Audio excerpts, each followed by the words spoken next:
welcome to Useful Idiots. I'm Katie Halper. And I'm Mary Mate. How's it going, Katie? I'm well. You know, viewers may know and listeners may know that Tuesday night I had a live show. Some people came out to it. Some lovers of Useful Idiots came out to it. Now, Aaron, maybe because I said that he'd maybe be there, didn't want people to be able to find him. So Aaron was MIA, but that's okay because another Useful Idiot represented. And allow me to present to you a photographic piece of evidence from last night's live taping of the Katie Halper Show with Miko Pellet at the People's Forum. And by the way, we're going to do a live taping of Useful Idiots. Just wait and see. But here, Wilson, show this photo, please. Look at that. So there's Wilson. Hey, there's Wilson. Now, that's a photo of me and Wilson at the People's Forum. Does anything stand out to you? Wilson, you're a tall man. I mean, I didn't know that. Tall. I had no idea. Yeah. I had no idea. So I've known Wilson for 2 years now, and I just had no idea he was tall. I just thought he was an average heighted man. Is it kind of like catching a photo of Bigfoot? Useful Idiots listeners have never actually seen me. Yeah, and out in the wild, at least. Yeah. I should make it blurry and be walking in the background. Yeah. Throw down some snow or something. But yeah, so that was cool. So we missed you, Aaron, but we are grateful to all of those who came out. Yeah, it was a great turnout. And I really recommend Miko's book, The General's Son. And as always, everybody, if you want to go to usefulidiots.substack.com to support us and sign up and get bonus content, you get our brand new features, including the Thursday Throwdown, your midweek dose of media madness, where this week we're talking about the World War III scare in Poland, and also some highlights of Trump's underwhelming election kickoff campaign announcing his candidacy for 2024. You also get to ask us questions in the absurd arena, which we'll turn to right now. Let's go to the absurd arena. Wilson, what do we got? So this week, the New York Times posted a story called "For Western Weapons, the Ukraine War is a Beta Test." And Useful Idiot Imperial Rolls asks, the Ukraine War is a beta test? A beta test for what is the question? WTFF. Yeah, so this is an article in the New York Times, and we can show the headline. For Western weapons, the Ukraine war is a beta test. Though the battle for Ukraine remains largely a grinding artillery war, new advances in technology and training there are being closely monitored for the ways they're starting to shape combat. And what this article basically says is that Ukraine is being basically used as a guinea pig, a testing ground for all these new advanced NATO weapons. And there's even a quote from the New York Times that says this: "The test runs in Ukraine are helping senior officials and defense planners in the US and its allies decide how to invest military spending over the next 2 decades."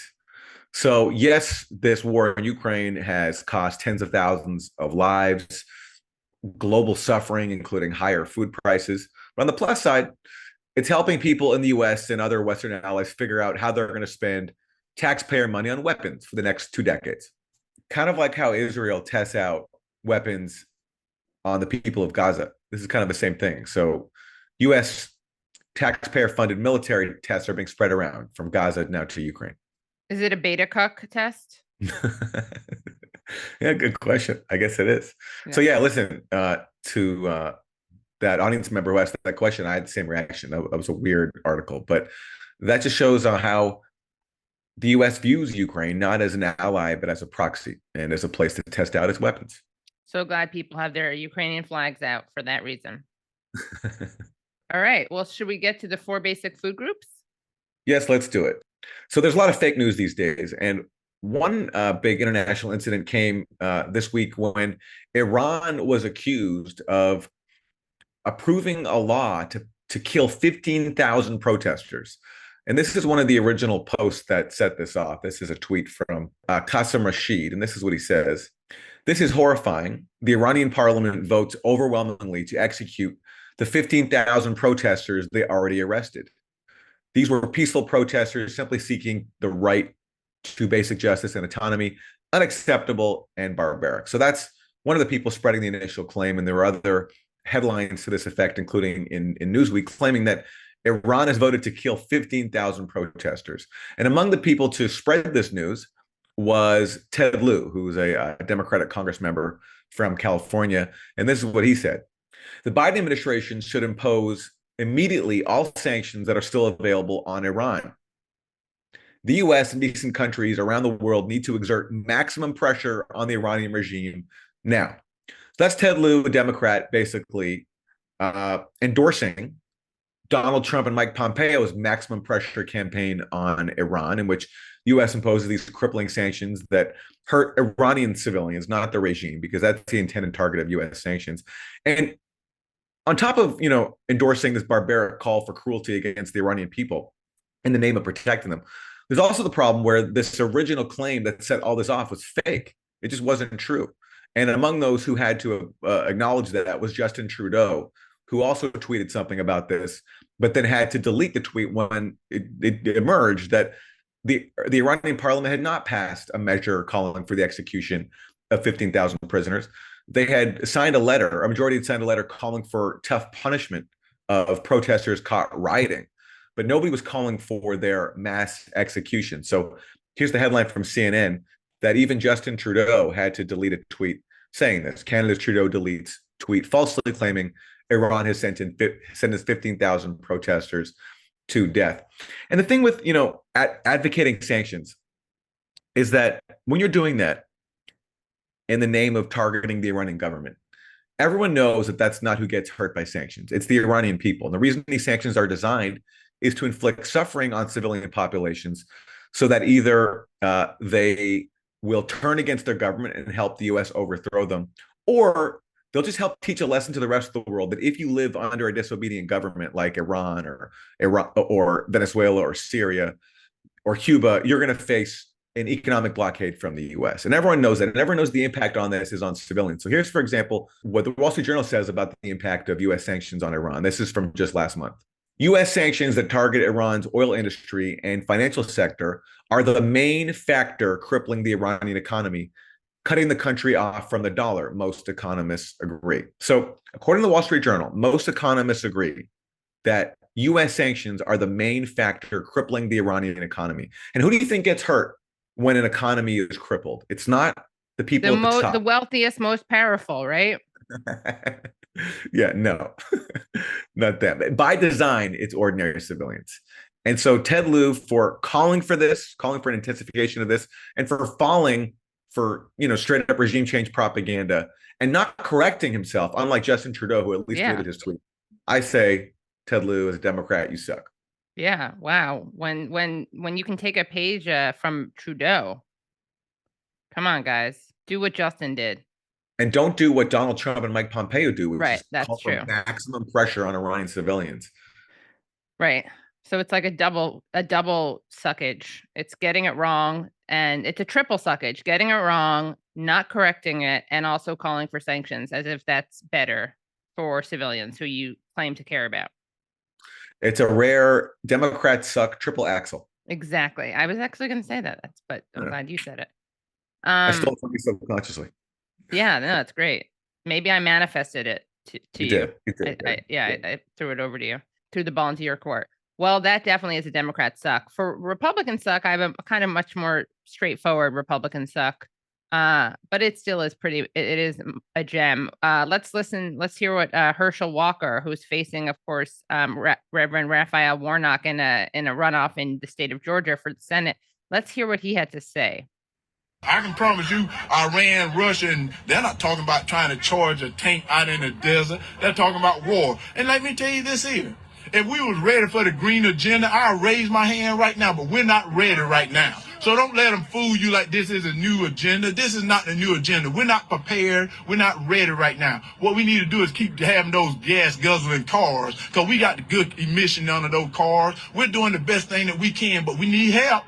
We need help, and those other people not helping us. China not helping us. India not helping us, but yeah, we're going to do it all because they're spending your money. So here's what he said. He's on the campaign trail, obviously. And he said, he told his supporters at a rally that America isn't ready for the green agenda. We're not prepared. We're not ready right now. What we need to do is keep having those gas guzzling cars. We got the good emissions under those cars. It's not really clear what he's talking about, but It's an interesting take. Yeah, always an interesting take from Herschel Walker. What did Dave Chappelle say about Herschel Walker in his stand-up monologue on SNL this past weekend? He said that Herschel Walker is observably stupid. Yeah. And yeah, he certainly says a lot of really interesting things. Really observably stupid things, yeah. And he ties it all together. China, Iran. That's what unites all politicians, is they can always link everything back to whatever foreign adversary they want. Right. And both parties are great at that. Everything's the fault of China or Russia, or China and Russia. And sometimes they throw in Iran too, and others. Yeah. But sometimes Venezuela or Cuba. Sure. Yeah. Every now and then, yeah. And so that's my Republican suck. All right. Well, that's a sucky one.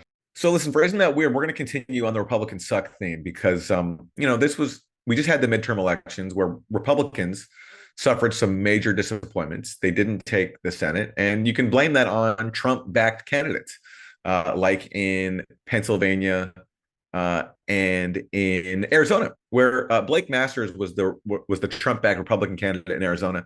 And I didn't see all these before, but I've caught some of his ads that he put out during the campaign, and they're really weird. So let's check out this one. America isn't just an idea. We're a country. We're a people with a history and a culture. This is the home of Davy Crockett and Daniel Boone, of Mark Twain and Ernest Hemingway, of Norman Rockwell and Chuck Berry. Or how about... I can hear the screeching already. That list isn't diverse enough. That's all these people can talk about. But when's the last time you heard NPR talk about American greatness? When's the last time you heard a leftist say anything good at all about our people? They don't do it. If it were up to them, we wouldn't even exist. That's why they're obsessed with tearing down statues. I'm Blake Masters. I'm running for the U.S. Senate in Arizona, and I approve this message because I am proud to be an American. Aaron, I think that's a great ad. The only weird there is that he didn't win. That's what's weird to me. And America didn't choose him. Why didn't America choose the guy whose token black person was Chuck Berry in his list of white people? I was going to say, don't sell yourself short on diversity. Chuck Berry brings a lot to the table. Yeah. I want to know who the people he bleeped out were. Well, it's white people. I mean, the whole point is that he's maybe grand wizards or something. KKK leaders. Yeah, maybe. But I mean, the whole point of that is to make fun of people who want diversity, and they don't honor our people. I mean, our people is talking about white people, obviously, right? That's the message. But so yeah, I don't know, that's a weird one. And as you say, what a shock you didn't win. But let's turn to one more where he talks about the virtues of gun silencers. This is a Walther PPK, otherwise known as the James Bond gun. This is chambered in .22 LR, and I've got a dead air mask silencer on it. I've wanted this gun for a long time, ever since I was a little kid. Made in Germany, 007 gun. Why would you not want this? Let's load it up and see how it shoots. Why would you not want it? Silencers sometimes get a bad rap. People want to pretend that it makes it easy to commit crime or something like that. But actually, shooting with a silencer just makes it a whole lot more pleasant to shoot, because you don't have to worry about giant ear protection. Oh, that's good.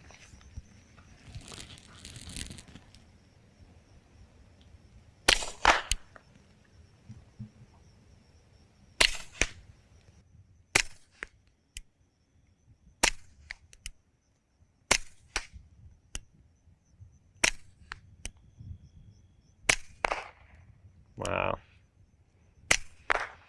Hopefully you can hear how quiet that is. I almost can't hear it.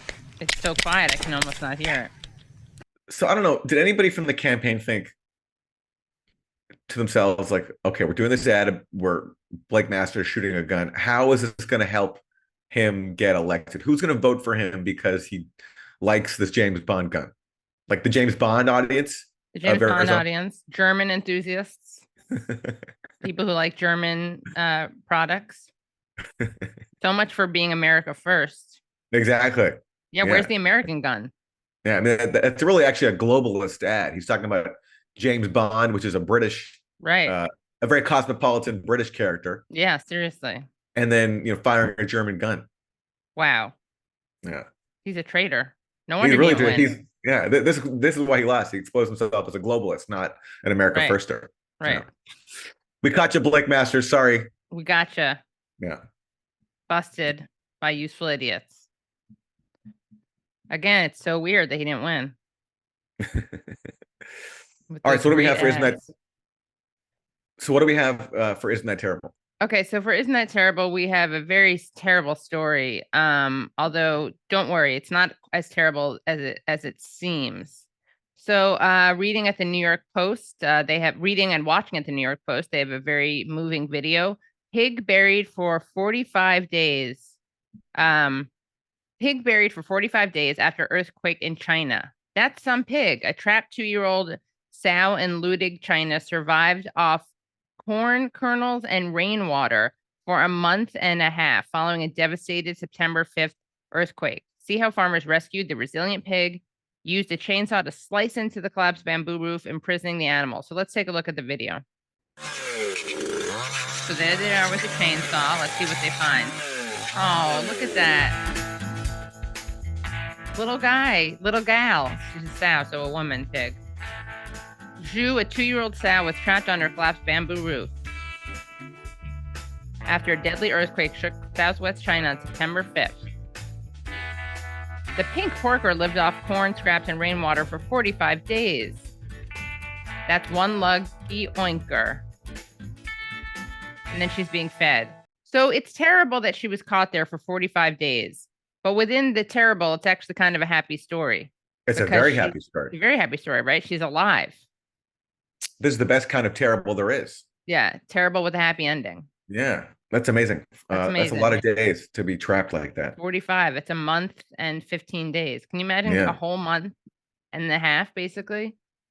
Just thank God for the kernels. Thank God. Rainwater. Yes. Absolutely. Absolutely. I mean, if she had been stuck in another spot, who's to say what kind of food options there would have been? Yeah. Really, she scored. Oink, oink, babe. As AC Slater used to say to Jesse Spano on Saved by the Bell. Yeah. That's right.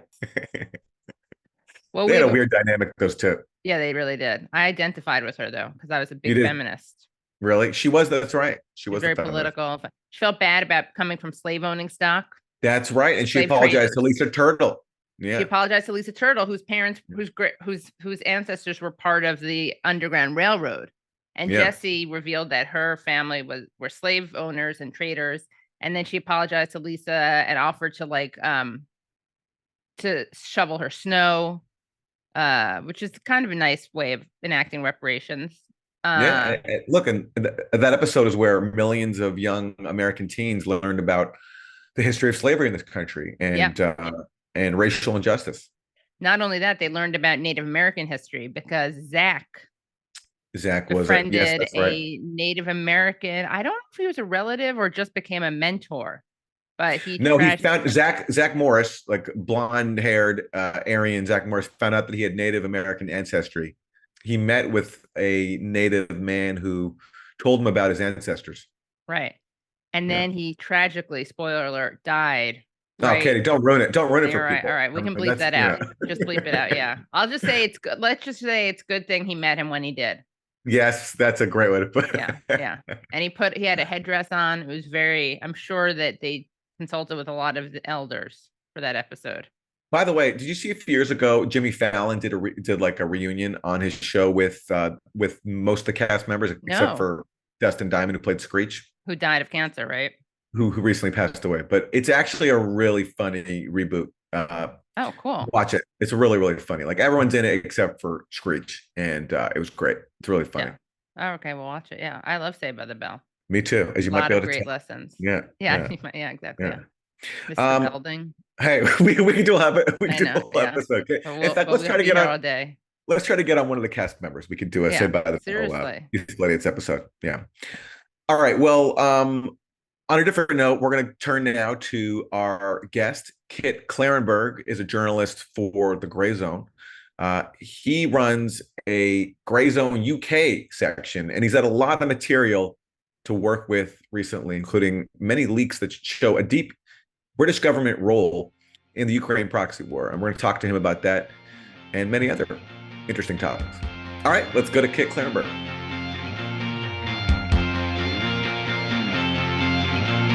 Kit Klarenberg, thanks for joining us. My pleasure. A lot to talk to you about. Let's start with the controversy over FTX, this multi-billion-dollar crypto company collapsing after major financial malfeasance is exposed. And there's been a lot of talk about FTX's ties to Ukraine and allegations of using Ukraine for laundering. You looked into this for a brand new piece in the Grayzone. What did you find?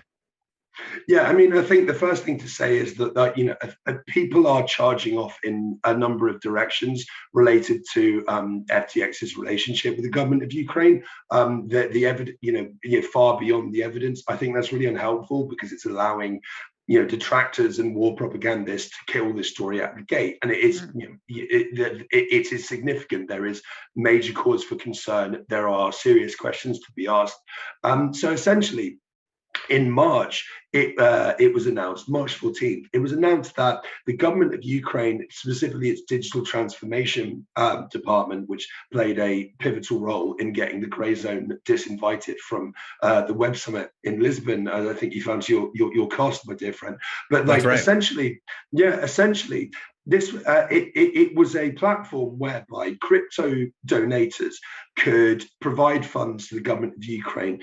They would go to FTX, that would convert it into fiat currency, i.e. cash, and it would be sent to the Ukrainian Ministry of Defense.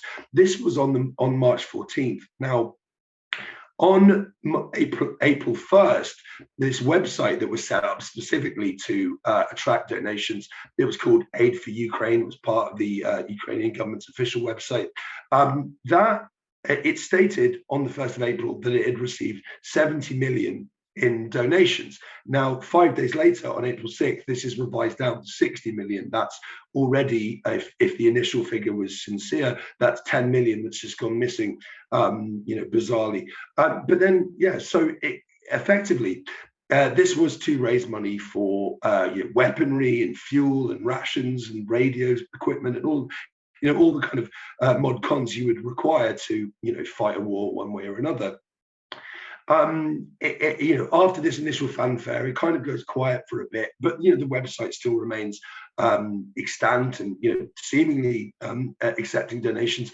On October 26th, the web page is deleted, and then for no apparent reason, it's then replaced by a standalone website which still has the Ukrainian government's imprimatur, and then it mimics what was deleted. So it states that over 60 million was raised, and it has a list of different cryptocurrencies you can donate in, and details of how you can do this.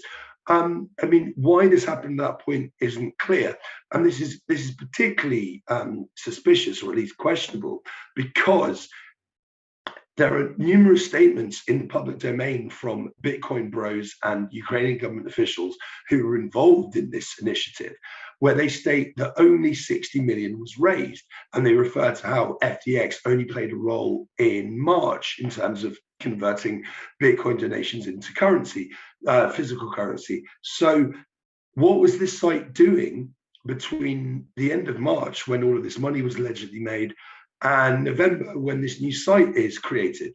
That's not clear, and that's something to be investigated. And yes, there are questions to be answered. I mean, entirely aside from the question of why the initial donation total was revised down from 70 million to 60 million, it seems, or at least it's claimed on both the web page and the new standalone website, that this was put towards, yes, all of these different resources, including one of the biggest single ticket items was 5.5 million that was spent on a anti-war media campaign. I mean, again, quite why Kiev would need such a large pot of money when the Western media is doing that job for them itself isn't clear.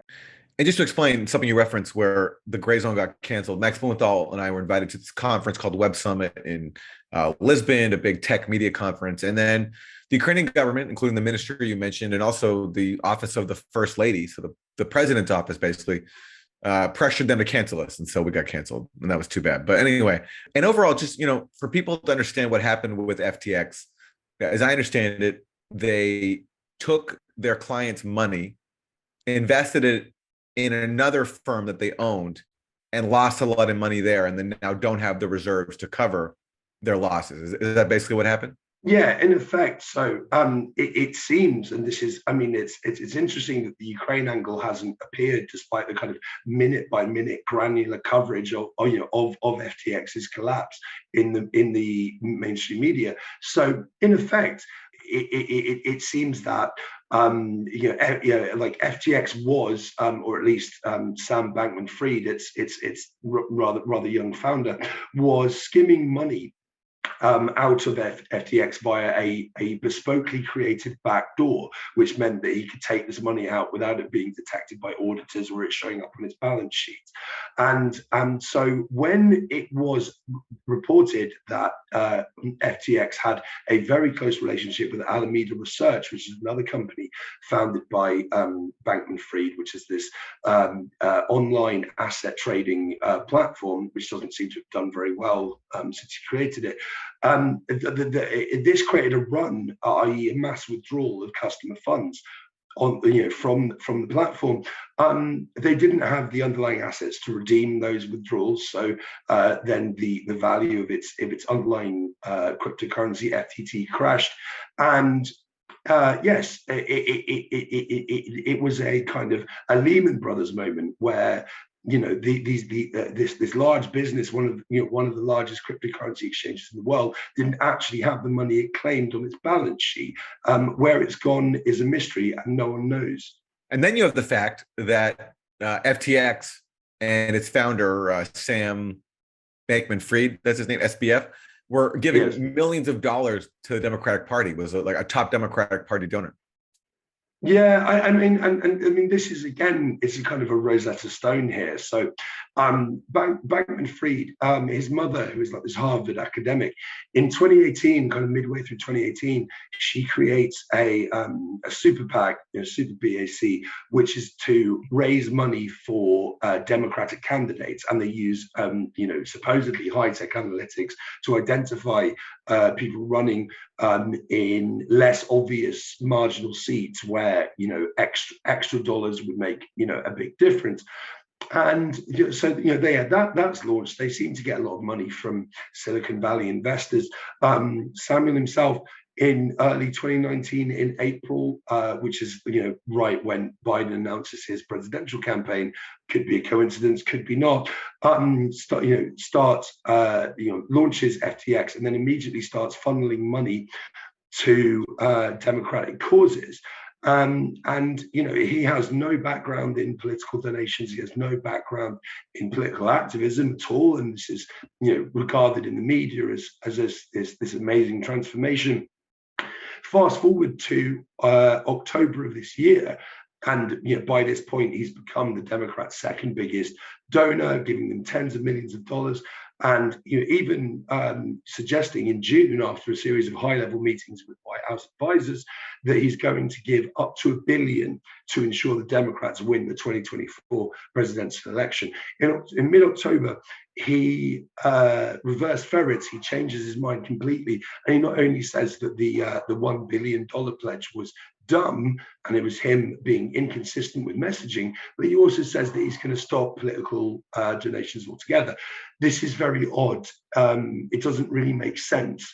And then it's only a few days after that where it's announced that the Texan financial authorities are going to start investigating FTX for potentially illegal activity in terms of what they're selling. Maybe he saw something coming which other people didn't know at the time. And this thing about the deleted web page for aid for Ukraine, is that significant? I mean, as you write about, a identical page was created right afterwards. The fact that the original aid for Ukraine crypto page was deleted, does that indicate something? Yeah, and it's like, I mean, and I mentioned just now, like the tax and financial authorities announced on October 21st that they're going to start probing more deeply what's been going on at FTX. It's 5 days after that that Aid for Ukraine, as a web page within the Ukrainian government's official website, is closed down. It's deleted. All the records are purged. And in its place is a standalone website that's is established, which is almost identical. That's on November 1st. Now, why would this happen? Particularly if, according to Ukrainian government officials and crypto experts who are involved in this, that it hasn't been receiving donations since March. Like, why would you suddenly create a new website if it's not operational and you're not using FTX services? Were the Ukrainians told something? Was this actually always intended? I mean, FTX intended as a money laundering scheme to funnel money towards democratic campaigns. If that's the case, the announcement of a official investigation into its activities, which generated very little press coverage, would have set off alarm bells in Washington and Kiev. So maybe it was felt, well, we need to start a new organization which, and therefore, destroy the records associated with its previous incarnation. Again, it's not clear, but there's something afoot. How did you start looking into this, by the way?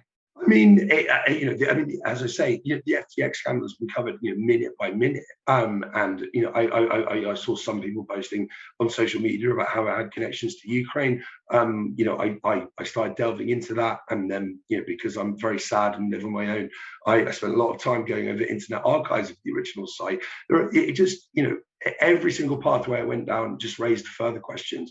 It gave further cause for concern. It just doesn't make sense. And it's like, yes, this resource, which allegedly only operated up to April, but then has been open to donations the whole time, with the cryptocurrency community, quote unquote, being encouraged to donate, but then we don't know how much has actually been donated. And there's also this issue as well where, yes, like Sam Bankman-Fried allegedly used his backdoor to move around money without anyone noticing.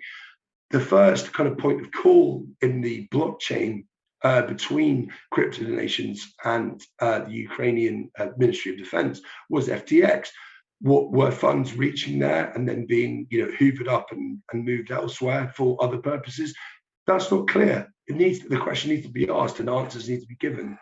I mean, look, it's a kind of thing where, as you say, people could be drawing too much from this, that it's not as sinister as it may appear. But I mean, fundamentally, though, we know that FTX is shady. That's been confirmed. We also know that Ukraine has been a hub of money laundering and corruption for a long time, even well before this war broke out. So I think it's totally fair at least to be asking questions about what was going on here, given already FTX's role in documented fraud.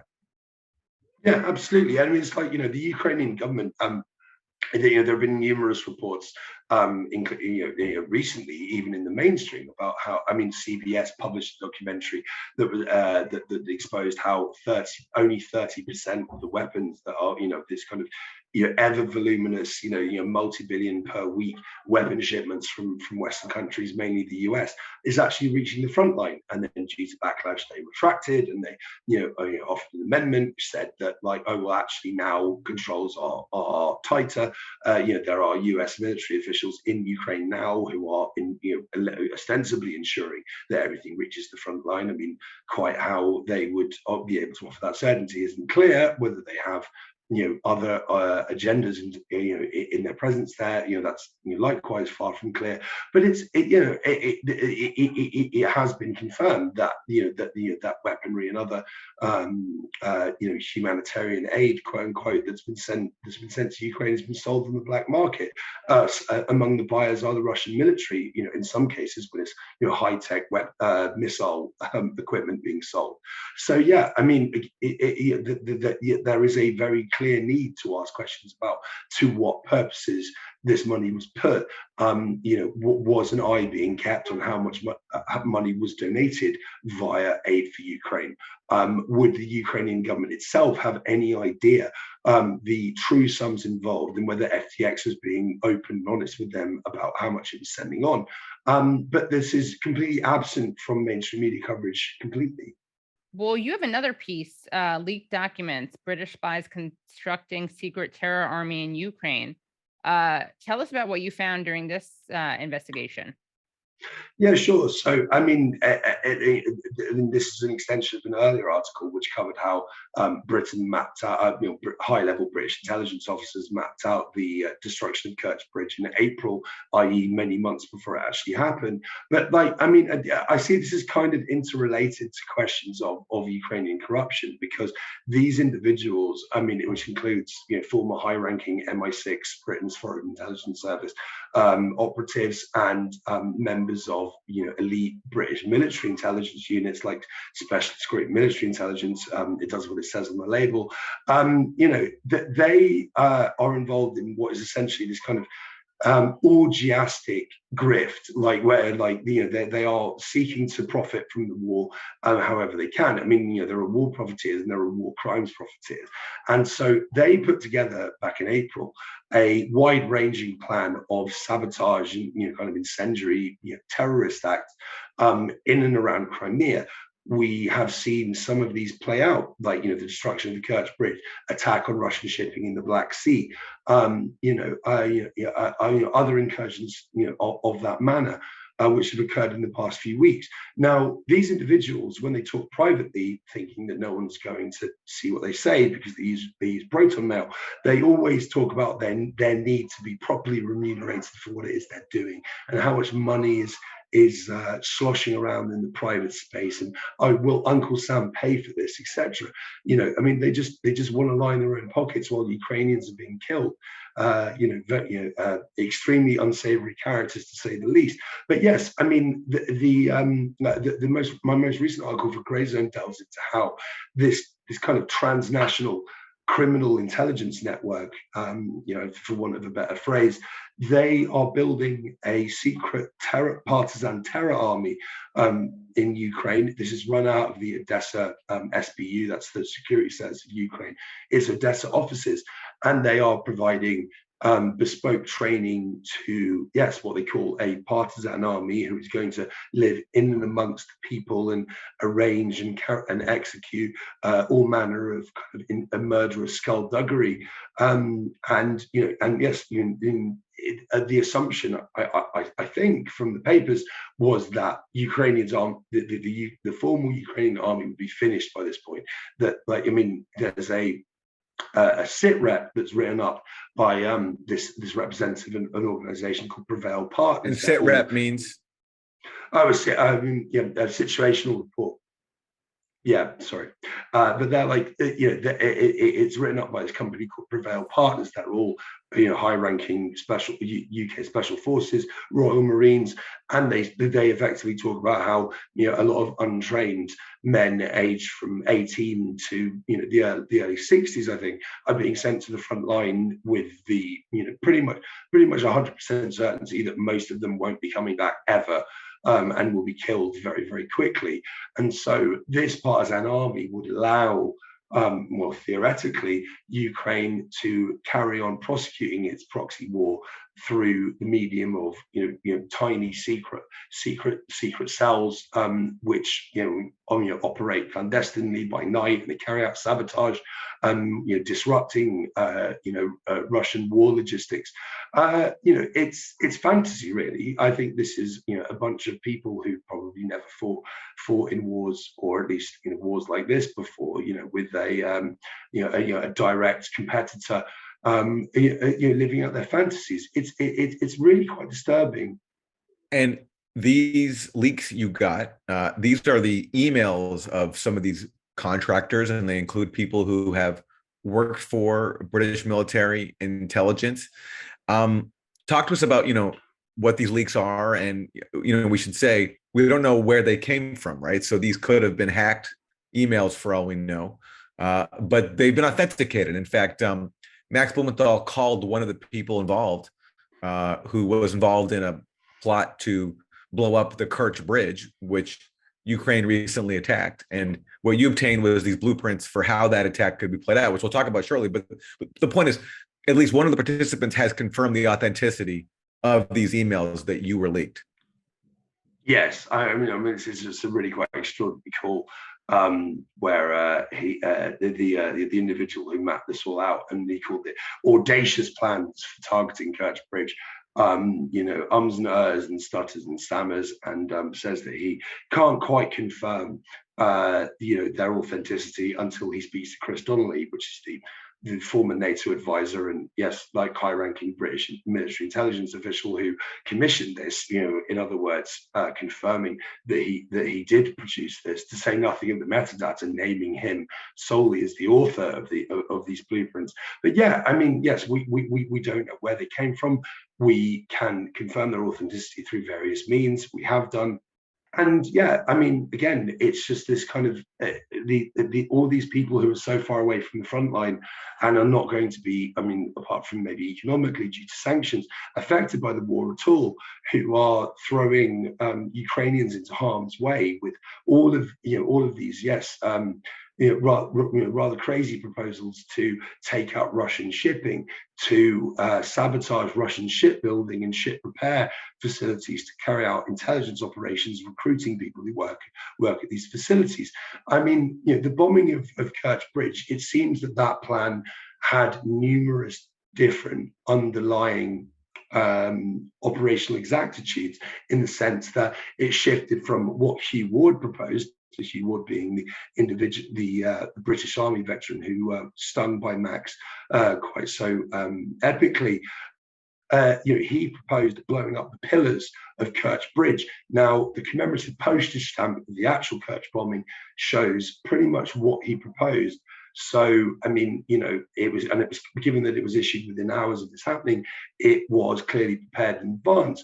Now, they then moved on to a separate plan, which was again hatched by Prevail Partners, whereby a ship full of ammonium nitrate would be detonated under Kerch Bridge. And they approvingly cited the Beirut port blast, which caused mass environmental destruction, killed a large number of people, as a model to follow. In its stead, they seem to have settled on employing a truck driver to ferry ammonium nitrate to the bridge and then detonating it remotely without the truck driver themselves knowing. This is a long-standing British intelligence tactic that was used in their Northern Irish Dirty War, where they would strap people in cars and then under coercion force them to drive into British military checkpoints, killing civilians and military operatives alike, and then therefore justifying brutal crackdowns on the province's Catholic population. Sounds to me like a proxy war. If British operatives are drawing up these detailed plans to commit attacks inside of Ukraine against civilian infrastructure in a bid to actually escalate the war, it sounds to me like this is a proxy war. Indeed, and it's like, and I think that's one of the things that's very clear from the leaked emails that Grayzone received, is that there is a apparently, at least initially, after the war broke out on February 24th, there was an initial reluctance to hire private sector actors for training purposes, perhaps because it would be easier for them to be exposed, perhaps because it was feared that they would go beyond acceptable boundaries in terms of what they were doing. I mean, yeah, and you can see why it was necessary to keep this so secret, because if it being open and overt about this, I mean, Britain would have no recourse to the allegation that it is an active belligerent in this war, because it is mapping out and potentially carrying out specific dedicated operations on behalf of Kiev, and therefore it becomes an active participant rather than simply providing support. And the tragedy of plots like this is that these UK operatives who helped design plans to blow up a civilian bridge in Ukraine, as you say, they don't bear the consequences. So after Ukraine did ultimately attack the Kerch Bridge, and operationally, as you report, the way it occurred was different than how these UK operatives had planned it. But the fact that UK operatives were planned it shows the international role in plotting attacks like this. But then what happened afterwards? Russia responded with its worst barrage of missiles to date, hitting civilian infrastructure inside of Ukraine. And so it's Ukrainian civilians who ultimately pay the price of, plots that are formulated elsewhere. And to hear the rest of the interview, please go to usefulidiots.substack.com. What an informative interview. What a scoop. Kit is a very informative guy, has gotten a lot of amazing scoops at the Grayzone that, I'm biased, obviously, but I think should have gotten way more attention. But the reason they were ignored is because they're so damning. Like, it's not good to find out from the point of view of someone who supports a proxy war in Ukraine that British operatives are heavily involved in plotting attacks and plotting to organize insurgents. So better to ignore that kind of stuff. And a great way to do that is you just smear the outlet. Oh, yeah. Well, hey. Then no one even has to look at it. And cancel us from speaking. Dirty. Yeah. Yes. Yeah. Yeah. It is really amazing how people just won't engage in the content. It's just a character attack on you or Max or on the Grayzone. The Grayzone, I've always thought the name sounds a little bit spooky. It sounds like it's like maybe the name doesn't help us, but yeah, you gotta call it black or white. but yeah, no, of course, that's all they can do with us is just do character assassinations and try to get us canceled. And they've had some success, but anybody who's intellectually serious will look past all that and just focus on the content, whether the content is factual or not, because that's what journalism is basically about. Yeah. Awesome. Well, thanks everyone for watching. Make sure you join our Substack at usefulidiots.substack.com, where we'll bring you our Thursday Throwdown. Also an extended interview with Kit, which you'll love. And also Aaron's going to talk a little bit about getting canceled from a conference in Lisbon. Every week, another cancellation story. It never ends. So yes, happy to talk about that. Subscribe at youtube.com/usefulidiots. Subscribe wherever you listen to your podcast and rate and review us. All right. Bye, everybody. Thanks. Bye. Hello, thank you so much for listening to and watching Useful Idiots. For full episodes and extended interviews, please subscribe at usefulidiots.substack.com. You can subscribe on YouTube at youtube.com/usefulidiots for clips, live streams, and full episodes. Also, subscribe to us wherever you find your podcast. Follow us on Twitter at UsefulIdiotPod and use the hashtag UsefulIdiotsPod. Join us Mondays at 10 a.m. for the Useful Idiots Monday Morning Show, where we discuss the Sunday morning news shows so you don't have to watch them.